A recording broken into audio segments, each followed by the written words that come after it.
Bismillahirrahmanirrahim. Assalamualaikum warahmatullahi wabarakatuh. Selamat malam Kak Pening, Ade Rindu. Masih ingat doa sebelum tidur? Ayo dibaca. Bismillahirrahmanirrahim. Bismika Allah. Amin.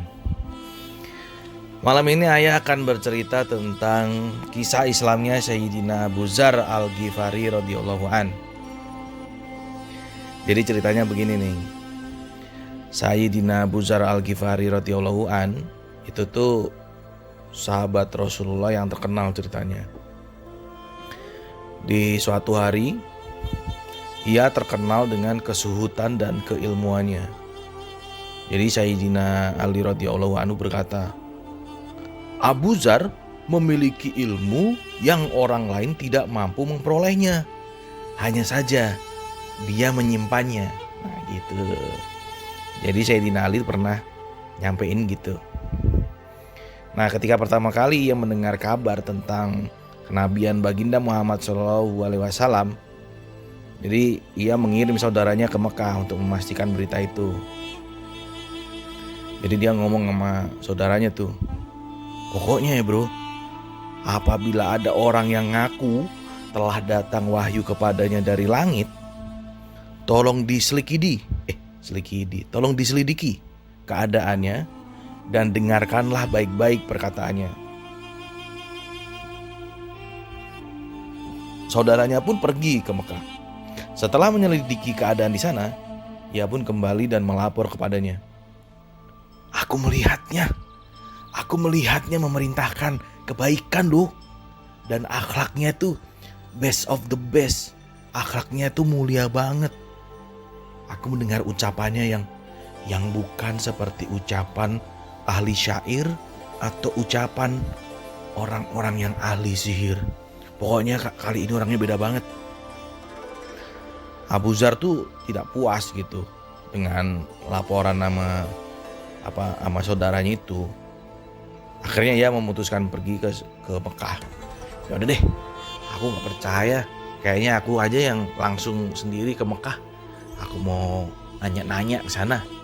Gitu. Nah, setelah sampai di Mekah, ia langsung menuju ke Masjidil Haram. Ia belum mengenal baginda Nabi Shallallahu Alaihi Wasallam. Jadi ia berpikir, wah kayaknya nggak aman nih. Aku belum kenal beliau, terus aku nanya-nanya tentang beliau nih.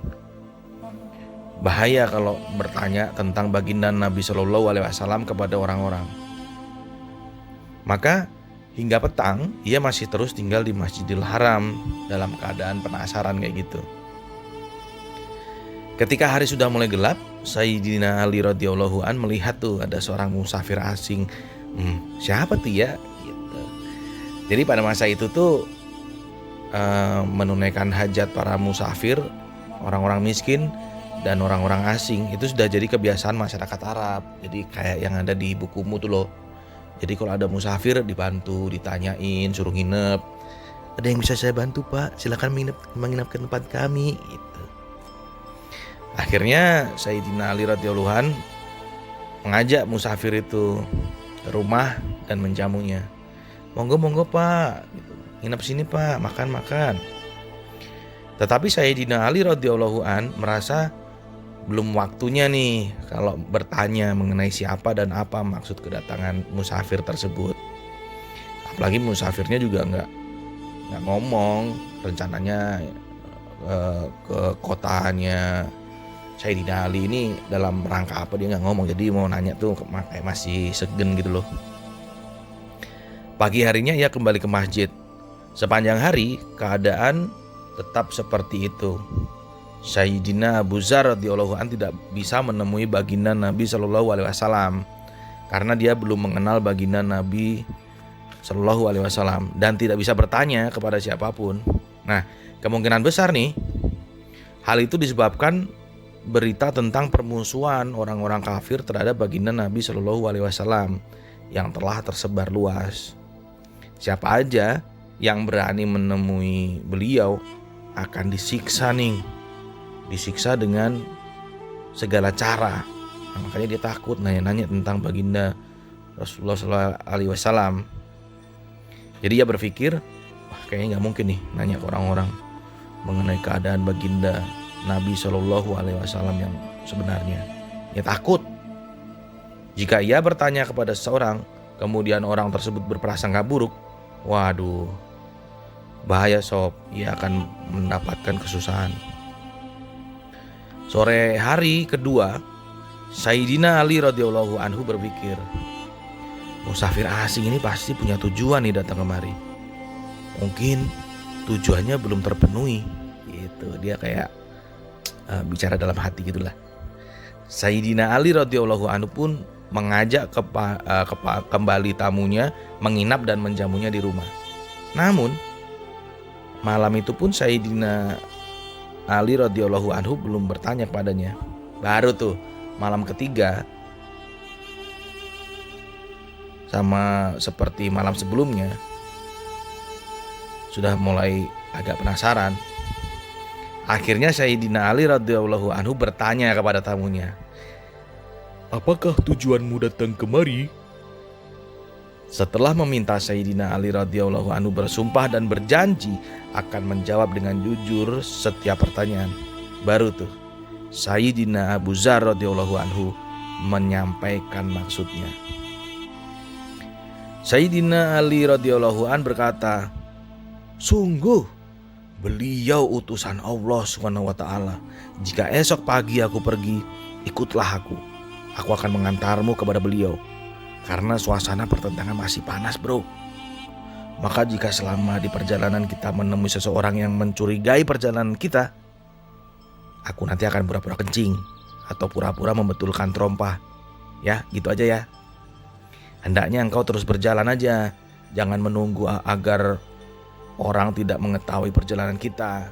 Pokoknya pura-pura gak kenal lah, dan pura-pura gimana ya, biar gak mencurigakan gitu."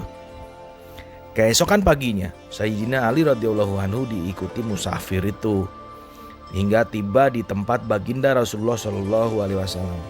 Mereka berbincang-bincang dengan beliau.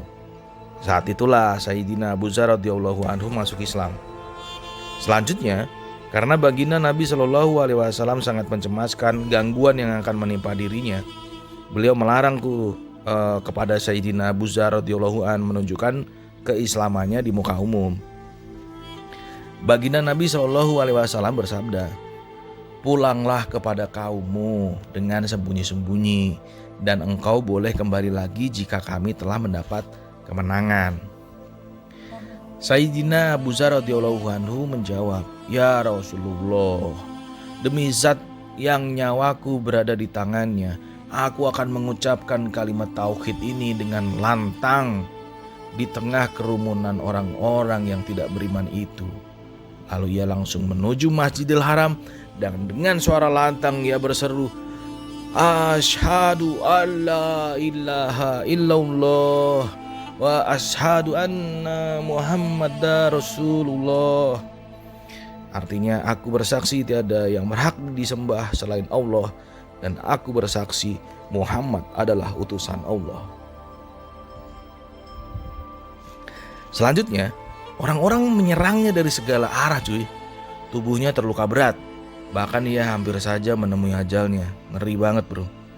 Paman baginda Nabi SAW yang bernama Abbas, yang ketika itu belum memeluk Islam, melindungi Sayyidina Abu Dzar radhiyallahu anhu dengan membaringkan tubuhnya di atas tubuh Sayyidina Abu Dzar radhiyallahu anhu dan berkata kepada mereka, orang-orang yang nyiksa itu, "Kezaliman apa yang sedang kalian lakukan? Ini seorang dari kabilah Ghifar loh. Kabilah ini menetap di jalan menuju ke Syam. Perdaganganmu dan segala urusan kalian adalah dengan negeri Syam. Jika ia mati, maka jalan lalu lintas ke Syam akan tertutup." Ucapannya itu menyadarkan orang-orang yang memukulinya. Memang benar, semua kebutuhan mereka datang dari Syam. Jika jalur itu tertutup, berarti bencana bagi mereka. Akhirnya mereka melepaskannya. Nah, masalahnya begini. Hari kedua, dengan suara lantang, Sayyidina Abu Dzar radhiyallahu an mengulangi perbuatannya. Dia menyerukan kalimat tauhid di hadapan orang banyak. Orang-orang tidak tahan sob mendengar kalimat tersebut. Mereka langsung menyerangnya lagi. Ya ampun. Hari itu Sayyidina Abbas radhiyallahu anhu juga mengingatkan kepada orang-orang bahwa ini anak muda, jika ia mati maka jalur perdagangan kalian semua akan tertutup. Fadilahnya adalah meskipun baginda Rasulullah SAW telah menyuruh Sayyidina Abu Dzar radhiyallahu anhu untuk menyembunyikan keislamannya, tetapi Sayyidina Abu Dzar radhiyallahu anhu tetap menampakkan keislamannya secara terang-terangan karena semangat dan gelora yang ada di hatinya. Tindakannya itu untuk membela yang hak. Adapun larangan baginda Nabi Shallallahu Alaihi Wasallam adalah karena rasa sayang beliau kepadanya. Beliau khawatir aja sob, takut kalau Sayyidina Abu Dzar radhiyallahu anhu ini tidak mampu menanggung resikonya. Tidak mungkin para sahabat radhiyallahu an menentang perintah baginda Nabi Shallallahu Alaihi Wasallam. Kalau mengenai hal ini nanti akan ayah jelasin di cerita berikutnya. Jadi dalam menyebarkan agama, baginda Nabi Shallallahu Alaihi Wasallam telah banyak menanggung penderitaan. Oleh sebab itu, Sayyidina Abu Dzar radhiyallahu an memilih untuk mengikuti penderitaan baginda Nabi Shallallahu Alaihi Wasallam, bukan menerima kemudahan yang diberikan. Inilah penyebabnya urusan agama bagi sahabat radhiyallahu anhu meningkat. Dunia pun takluk di bawah telapak kaki mereka dan mereka menang di setiap medan pertempuran. Karena apa? Yaitu tadi, karena urusan agama dia dahulukan. Siapapun yang telah mengucapkan syahadat sekali aja, ia berada di bawah naungan bendera perjuangan Islam. Karena tiada kekuatan sebesar apapun yang dapat menghentikan mereka dan tidak ada kezoliman yang mampu menghalangi mereka dari menyebarkan agama Islam. Ceritanya udah selesai. Besok-besok sambung lagi ya. Selamat bobo, bening dan rindu. Assalamualaikum warahmatullahi wabarakatuh.